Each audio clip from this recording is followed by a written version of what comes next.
I stand alone by Grandpa Henry's casket, the last mourner left at Silverton Cemetery.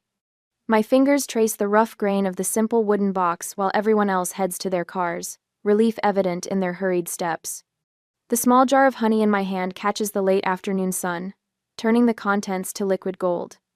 Some inheritances aren't measured in dollars and cents, I whisper, the words carried away by a cool autumn breeze.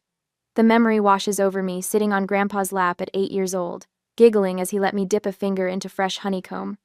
The sweetness spreading across my tongue while he explained how the bees transformed nectar into treasure.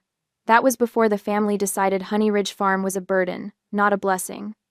Before they convinced him to let it slowly die. The attorney's office smells of leather and old books, a heavy mahogany desk separating Mr. Livingston from our small family. Mom adjusts her pearl necklace, eyes darting to the clock every few minutes. Dad shifts impatiently, his starched collar already wilting in the stuffy room. My sister Delia taps at her phone, not even pretending to care about this formality. Now then. Mr. Livingston clears his throat, unfolding the document with careful hands.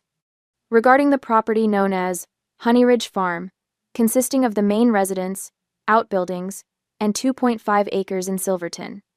Just tell us what it's worth so we can sell, Dad interrupts, his voice carrying the same dismissive tone he's used about Grandpa's farm for 20 years. Delia glances up from her phone. Agreed. Liquidate and distribute. Simple. Actually, Mr. Livingston peers over his reading glasses. Your father was quite specific about his wishes. He adjusts the papers. The property is to be held jointly by the family unless one member wishes to purchase the other's shares. Mom sighs dramatically. Who would want a derelict bee farm? It's been abandoned for years. We'd be lucky to get anything for it. The county assessment values it at approximately $95,000, Mr. Livingston replies. Delia snorts. Who would pay that for a collapsing farmhouse and dead bee boxes? I watch them. The way they dismiss Grandpa's legacy without a second thought. Something twists in my chest, a familiar ache of watching them undervalue what matters to me. Like the science fair project in 5th grade that Delia claimed she'd helped with, when she'd merely glanced at it before my parents showered her with praise.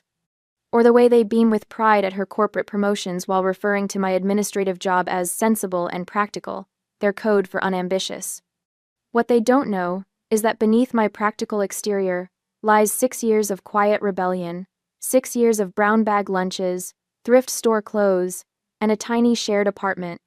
6 years of saying no to vacations and dinners out. 6 years of watching my savings account grow while they assumed I was just getting by on my modest salary. I'll buy it, I say, the words escaping before I can reconsider. 3 heads swivel toward me, expressions ranging from surprise to amusement. You'll what? Dad asks, eyebrows raised. I'll buy your shares, $62,000 over 3 years. The laughter starts with Delia, sharp and dismissive. With what money? Your administrative salary barely covers rent in Portland. Mom reaches over, patting my hand. Honey, you don't know the first thing about farming. And beekeeping? It's complicated, specialized work. Their laughter burns, but I've prepared for this moment without even knowing it. I reach into my bag and withdraw a bank statement, sliding it across the polished desk. $25,000 down payment today, the rest in monthly installments. I keep my voice steady. I can sign the contract right now. Kanakalari. The laughter stops. Dad picks up the statement, squinting at the balance. $38,462.17. Where did you get this money? He demands. I saved it. For 6 years. I meet his gaze. Every paycheck. Delia snatches the paper. This is ridiculous. You can't possibly maintain that property. It'll be foreclosed in a year, and you'll have wasted everything. I turn to Mr. Livingston. Please prepare the paperwork. Miriam, be reasonable, Mom pleads. That money could be a down payment on a real house, not some fantasy about rescuing a dead farm. I straighten my shoulders. It's not a fantasy. It's Grandpa's legacy. Fine. Delia tosses the statement back at me. Take it. You'll fail, and we won't bail you out when you come crawling back. Then you have nothing to lose by signing, I reply, surprising myself with the calm in my voice. Mr. Livingston clears his throat. I can have the papers ready within the hour, if that's amenable to everyone. Dad looks at Mom, who shrugs with exasperation. Let her learn the hard way. An hour later, I stand outside the attorney's office, a folder of signed documents clutched to my chest. Rain begins to fall, gentle at first, then heavier, but I don't open my umbrella. The cold drops seep through my blouse, but I barely notice. For the first time in my adult life, I've chosen my own path, instead of the one laid out for me. My farm now waits for me, broken and abandoned. Like me, it's been overlooked, underestimated, forgotten. But beneath the neglect, I know something vital still lives, just waiting for someone who believes enough to bring it back. I look up into the rain, letting it wash the tension from my face. A honeybee hovers impossibly near, sheltering under the building's small awning, its wings catching what little light remains in the stormy afternoon. We'll make it. I whisper to the bee, to Grandpa, to myself. Watch me. The following day, the second-hand pickup truck groans as I navigate the rutted dirt road leading to Honey Ridge Farm. Each pothole jolts through my spine, a physical reminder of what I've gotten myself into. The truck, a faded blue Chevy with more rust than paint, cost nearly all my remaining cash after the down payment. $8,000 left to my name and a property that looks like it's been abandoned for decades, not years. My stomach knots as I pull up to the farmhouse.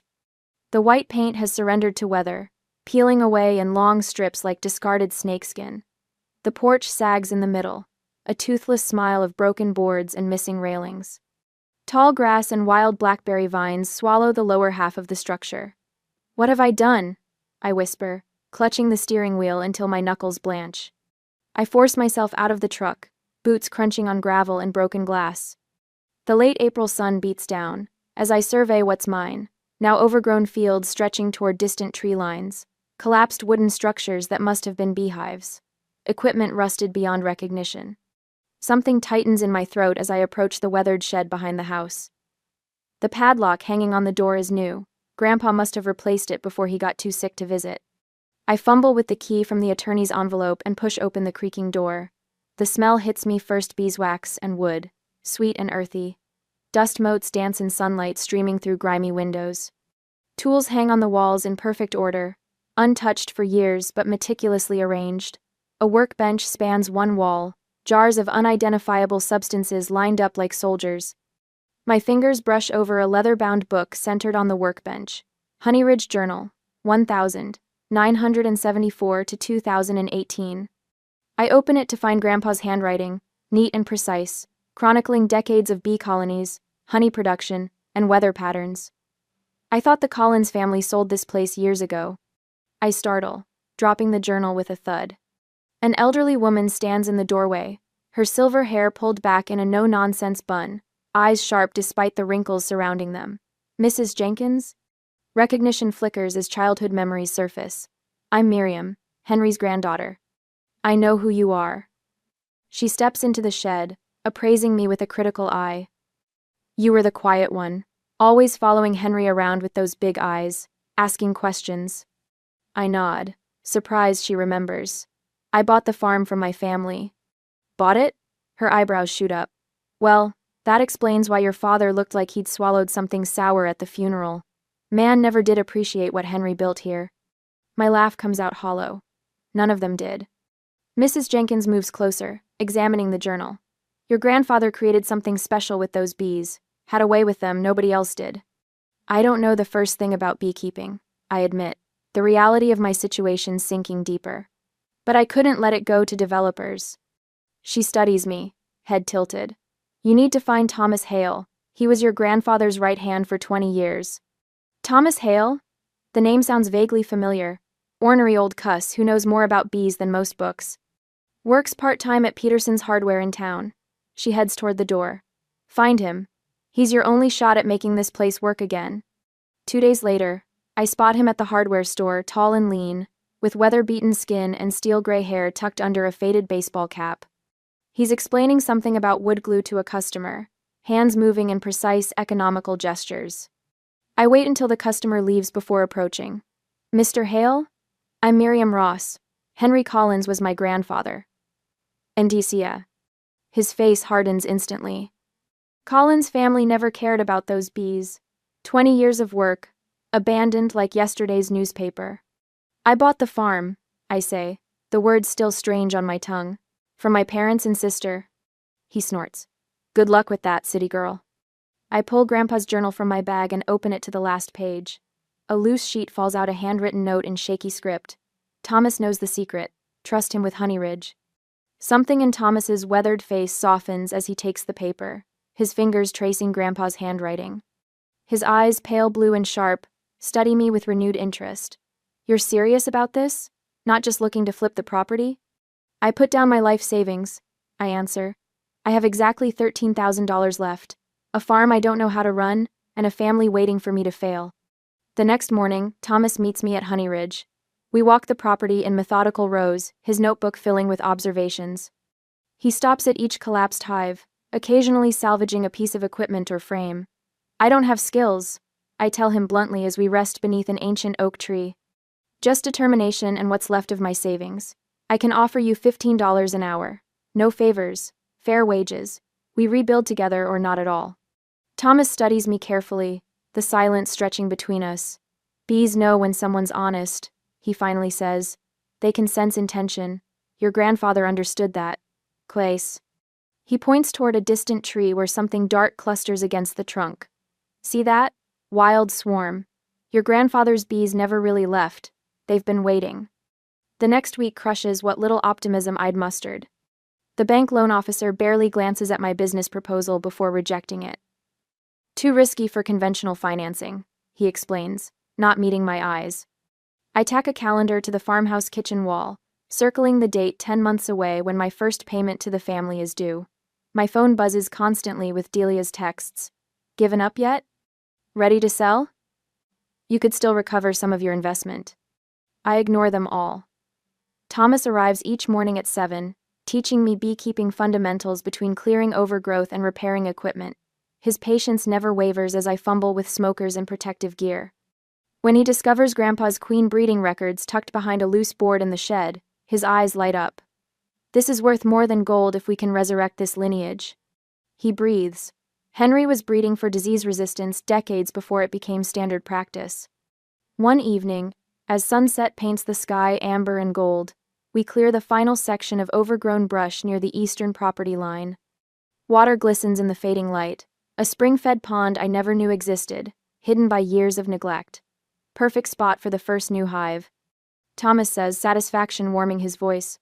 Protected, south-facing, near water and flowering meadow. 2 days later, we position the rebuilt hive near the pond. Thomas shows me how to examine the wild swarm from the oak tree, his movements gentle and precise. Look here, he whispers, pointing to a marked queen. She's carrying Henry's original strain. Notice the coloration, the size. I stare in wonder at the tiny insect, barely larger than the workers surrounding her. How is that possible after all these years? Thomas's eyes crinkle at the corners. Henry always said patience outlasts ridicule.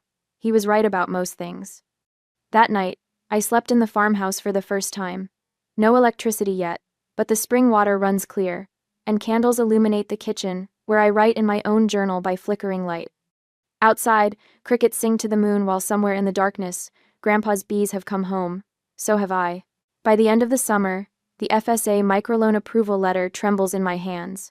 $25,000. The number blurs as tears well up, but I blink them away. No time for that. We did it, Thomas. I pass the letter to him across the newly installed pine table in the farmhouse kitchen. You're officially farm operations manager now. Thomas adjusts his reading glasses, weathered hands gentle with the paper. His eyes scan the document, a smile creasing the corners of his mouth. Never doubted it for a minute. Rain pounds against the new tin roof, the steady drumming a reminder of how far we've come. Just last week, Thomas and I huddled under tarps while local contractors rushed to finish installation before the summer storm hit. Now we sit dry and warm as water streams from the eaves in silver curtains. Remember when you wouldn't even come inside this house? Thomas chuckles, folding the letter carefully. Said it was too depressing. That was before we had running water and electricity. I rub my calloused palms together, still surprised by their roughness after months of farm work. Speaking of water, the well test came back clean. Another item checked off. Outside, 12 new beehives stand in neat rows along the eastern edge of the property, their white boxes gleaming against the backdrop of Douglas firs. Each morning I walk the line, watching workers zoom in and out like tiny commuters rushing to important meetings. Henry's bees, thriving again. I slide the Honey Ridge Farm LLC registration certificate across the table. Official as of yesterday. Thomas taps the paper with his index finger. Your grandfather would bust his buttons seeing this, especially those 64 jars of honey we bottled yesterday. The memory of our first harvest warms me from within the golden liquid flowing from the extractor, Thomas teaching me to strain it through cheesecloth. The sweet aroma filling the workshop as we filled jar after jar with wildflower honey. Premium quality, Thomas declared. Best he'd seen in years. My phone buzzes with a notification. The group text I sent inviting Mom, Dad, and Delia to the Honey Ridge Revival Day shows 3 read receipts, 3 gray dots, 0 responses. Thomas watches my face fall but says nothing. I force a smile and pocket the phone. Their loss, I say, the words sounding more confident than I feel. Later that evening, as I'm labeling honey jars in the workshop, my phone pings again. A photo appears Mom, Dad, and Delia, clinking champagne glasses at some fancy restaurant. The caption reads, "Celebrating our Delia's Financial Innovation Award. So proud." Mom's follow-up text appears seconds later. Our proudest daughter. Hearts and celebration emojis trail after the words like confetti. My throat tightens. Thomas, organizing supplies across the room, glances over as my phone clatters onto the workbench. Family? He asks, already knowing the answer. I nod, unable to speak for a moment. Thomas walks over, picking up a jar of honey and holding it to the light. You know something about bees that might help? They don't need applause to make honey, they just do the work. The phone rings 2 days later. Mom inviting me to dinner at their house. Just family, she says. Her voice carries that artificial brightness she uses when there's an agenda. Delia specifically asked if you could make it. Alarm bells ring in my head, but curiosity wins. I accept. Dad pours wine while Mom fusses with a roast that's clearly been catered. Delia sits across from me, designer outfit impeccable, smile calculating. So, she says after Mom serves the salad. The farm. Show me the books. I nearly choke on a cherry tomato. The books? Financial records, business plan, projections. She ticks them off on manicured fingers. I've been thinking, this could be interesting if structured properly. Dad nods enthusiastically. Delia's been telling us her ideas. Makes a lot of sense. I could handle the finances while you do the fieldwork. Delia continues, leaning forward. Let's make it a Ross Sisters venture. I know investors who'd jump at this. The family farm angle is marketing gold. Mom beams at her. Delia's business expertise would take this hobby to the next level, honey. It's not a hobby, I say quietly, setting down my fork. It's a viable business with a solid plan and a partner I trust. This Thomas person? Dad waves dismissively. What does he know about modern business practices?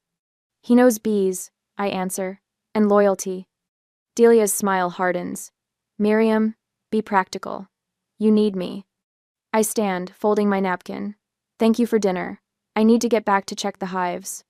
Their protests follow me to the door, but I don't look back. Outside, Thomas's truck idles at the curb. He rolls down the window, nodding at my surprised expression. Figured you might need a ride, he says simply. People only show up when they smell honey. A week passes. The reporter from Oregon Life and Farm arrives unannounced, camera slung over her shoulder. Your neighbor, Mrs. Jenkins, told me about what you're doing here, she explains, gazing at the transformed property. Mind if I do a feature? The article runs the following Sunday. Granddaughter revives Oregon's forgotten bee farm. The photo spread captures Thomas showing me his grandfather's extraction method. Our easy partnership evident in every frame. Orders flood in $9,400 in the first month, exceeding our projections by 30%. I established the Honey Ridge Heritage label, featuring Grandpa Henry's sketch of the original farmhouse. Thomas teaches me his honey extraction methods, passed down through generations of beekeepers. Each evening ends with us on the porch, watching bees return to their hives as darkness falls. You've got the touch. Thomas tells me one evening. Henry said some people have it, some don't. Can't be taught. The television flickers to life the next morning as I sip coffee. A local morning show plays in the background until a familiar voice snaps my attention to the screen. Delia sits poised on a studio couch, gesturing animatedly. As co-founder of Honey Ridge Farm, our family business vision integrates traditional beekeeping with modern, sustainable practices. The mug slips from my fingers, coffee splattering across the kitchen floor. I grab my phone, checking orders 3 canceled since yesterday. A quick search reveals why. Customer confusion about ownership. Thomas finds me still staring at the screen. Some people can't create, he says after I explain, so they take. Later that day, a package arrives. Inside, glossy business cards spill out. Honey Ridge Farms, Delia Ross, CEO. The extras on farms, like a deliberate distortion of my grandfather's legacy. We should confront her publicly, Thomas suggests, anger tightening his usually calm features. Set the record straight. I run my finger over Grandpa's sketch on our honey label. No, we'll let Honey Ridge speak for itself at the Harvest Festival. That afternoon, I called our printer. The new labels arrived 3 days later, identical, except for one subtle addition beneath the farm name: independent, family-free ownership, since 1974. Thomas reads it and laughs for the first time in days. Henry would have loved that. I stick the label on our first festival jar, sunlight catching the golden honey inside. Let's see her try to claim this now. The night before the Harvest Festival in October, I apply a small dot of beeswax to seal each of the handwritten labels on our special sage blend honey jars. Thomas had found Grandpa Henry's formula tucked between the pages of his beekeeping journal last month. When we sampled it, the complex flavor took me straight back to summer evenings on his porch. Hand me that wood polish, Thomas says, buffing the aged wooden sign that once hung over Grandpa's roadside stand. Honey Ridge Farm, Est. 1974, gleams in the workshop light, the letters almost singing with fresh oil. I slide over the cloth. The booth looks perfect. Not done yet. Thomas reaches behind the workbench and produces a small brass plaque he's mounted to the bottom of the sign. It reads, Miriam Ross, owner and beekeeper. My throat tightens. Thomas. Henry would be proud of the real owner. Thomas taps the edge of an envelope on the workbench. Speaking of which. I open it, hands trembling slightly. It's the final bank transfer receipt, the remaining payment to my family, delivered 3 months ahead of schedule. The deed transfer paperwork sits beside it, ready for tomorrow's notary appointment. We did it, I whisper. Thomas nods. You did it. A newspaper clipping sits nearby. Local entrepreneur revives family legacy, with my photo beside the rebuilt hives. The accompanying booth application lists just 2 names, Miriam Ross and Thomas Hale. Get some sleep, Thomas says, returning to his polishing. Tomorrow's your day. Morning arrives with unexpected brilliance. The festival grounds already swarm with activity as we set up, our rustic booth standing out among the sleek commercial displays with their digital signage and uniformed staff. Over here, calls a reporter from the Silverton Record, notebook in hand. Can you tell us about your family business revival? Before I can answer, Thomas gently steers her toward our display. Wait till you taste this, he says, offering a sample of our heritage blend. Traditional method, no heat processing, no industrial filters. The woman's eyes widen at the first taste. That's remarkable. The crowd grows steadily, pulling in curious onlookers who form a line 6 people deep. Thomas demonstrates an old-fashioned extraction technique while I handle transactions, the cash box filling faster than I dared hope. Is this the local honey everyone's talking about? A older gentleman with a festival judge ribbon leans forward, examining our display. Yes, sir. 5th-generation bees. I offer him a sample of Grandpa's sage blend. I spot them before they see me, Dad's silver-streaked hair, Mom's pearl earrings, Delia's designer sunglasses. They pause at the edge of the crowd, scanning the unexpected throng around our booth. Delia strides forward, slipping between customers. Sorry, coming through. She positions herself beside me, extending her hand to a customer. Delia Ross. So glad you're enjoying our honey. The woman looks confused. Oh, you work here too? Family business, Delia beams. I handle the business side while my sister manages production. A festival coordinator approaches with a local TV crew in tow. We'd like to feature Honey Ridge in our broadcast. Could we speak with the owner? Of course. Delia steps forward.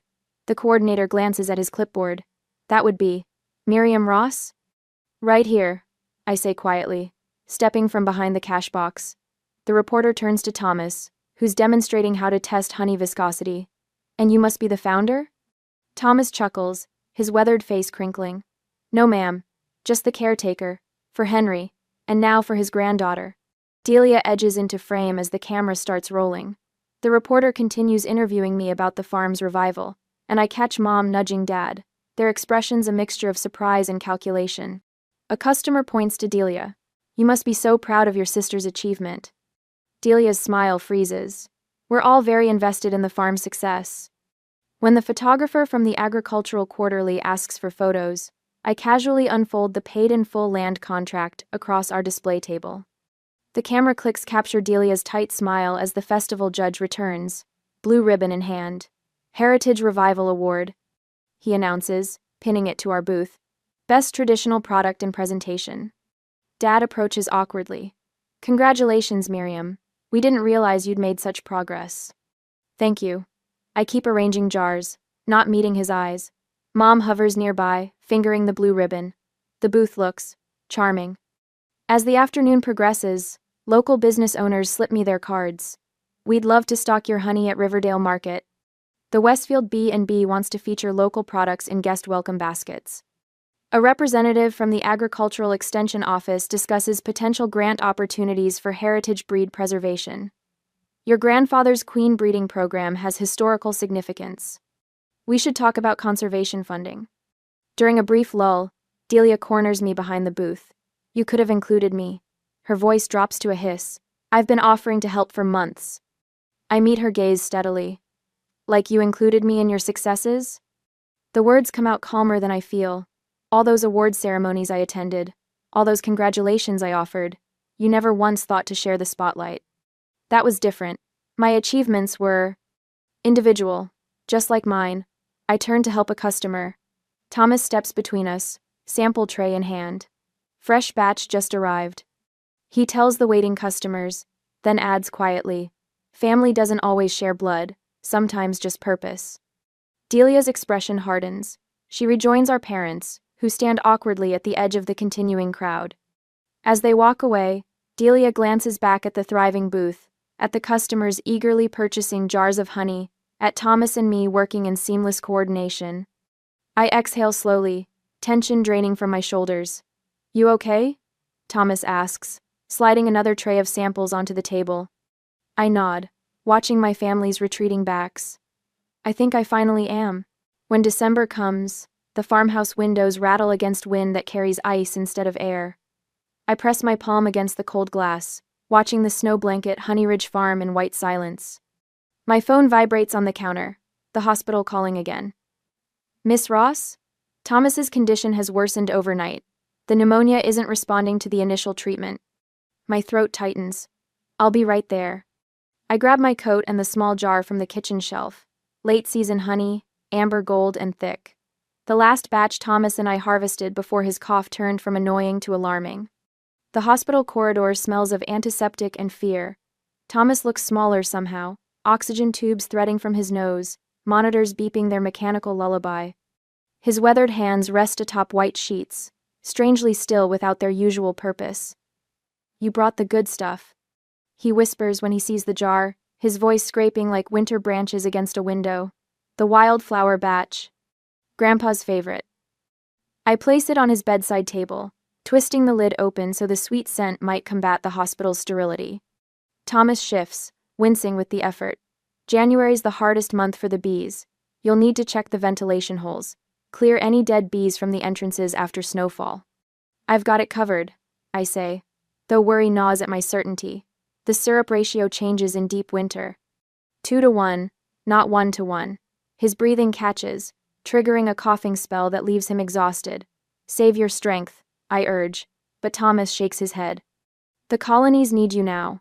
His eyes, though clouded with fever, fix on mine with startling clarity. Don't forget to eat dinner yourself.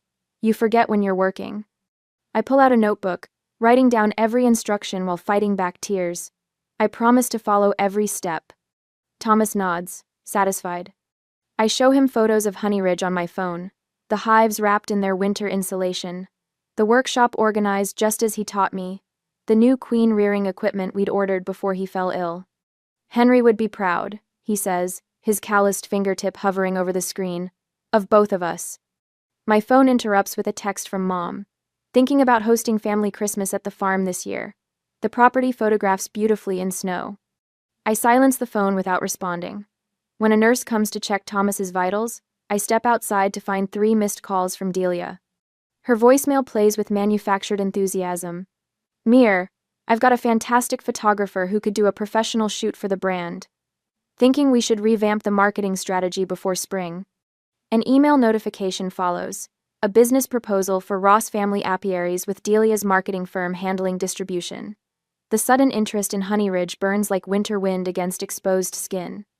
6 months of silence while I rebuilt what they'd written off, and now they want to claim it. The nurse touches my shoulder. He's asking for you. I spend the evening reading Grandpa Henry's journals aloud to Thomas. The faded handwriting describes winters from decades past, techniques for helping colonies survive bitter cold. Observations of bee behavior during January thaws. Thomas closes his eyes, not sleeping but remembering, occasionally murmuring clarifications or adding details Henry had omitted. Mom calls again while I'm leaving the hospital. We need to discuss Christmas plans. Your father thinks. I can't talk now, I interrupt. I need to check the hives during this snowstorm. In this weather? That's ridiculous. The bees don't care what's ridiculous. They need me. I hang up, driving straight to Honey Ridge through thickening snow. I clear entrances by flashlight, check windbreaks, and adjust winter wrappings according to Thomas's instructions. My fingers go numb, but I work until every hive is secure. Thomas slips away 2 weeks after Christmas, during the worst January snowfall in 15 years. I'm holding his hand when his breathing changes, slows, stops. The hospital window shows a world transformed into white, as if the snow might soften the sharp edges of loss. We hold a small memorial service in the farm workshop once the road's clear. Just a handful of local beekeepers, Mrs. Jenkins from next door, and the hardware store owner who'd extended credit during our lean months. No family, though I'd sent the details. I hang Thomas's worn beekeeper's hat on the wall beside Grandpa's photograph. The 2 men who believed in me when no one else would. Not everyone born family stays family. I whisper to the empty workshop after the others leave. Winter solitude settles over Honey Ridge like another layer of snow. I care for the bees alone, learning to trust my instincts without Thomas's guidance. Each morning I check every hive, my routine meticulous, finding comfort in the methodical work. While organizing Thomas's few belongings from the workshop desk, I discover a folder of handwritten notes, future plans for Honey Ridge, breeding programs for strengthening our queen lines.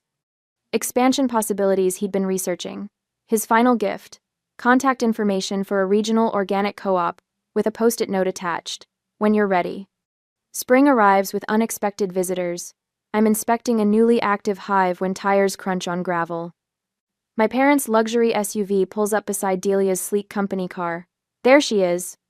Dad calls out, as if we'd parted on good terms months ago. We're here to help with the business. Mom surveys the property with appraising eyes. We've been discussing ways to modernize the operation. Delia has connections with distribution channels in Portland. Delia holds out a glossy folder. I've drafted a marketing proposal. See how I've positioned the Ross family legacy angle?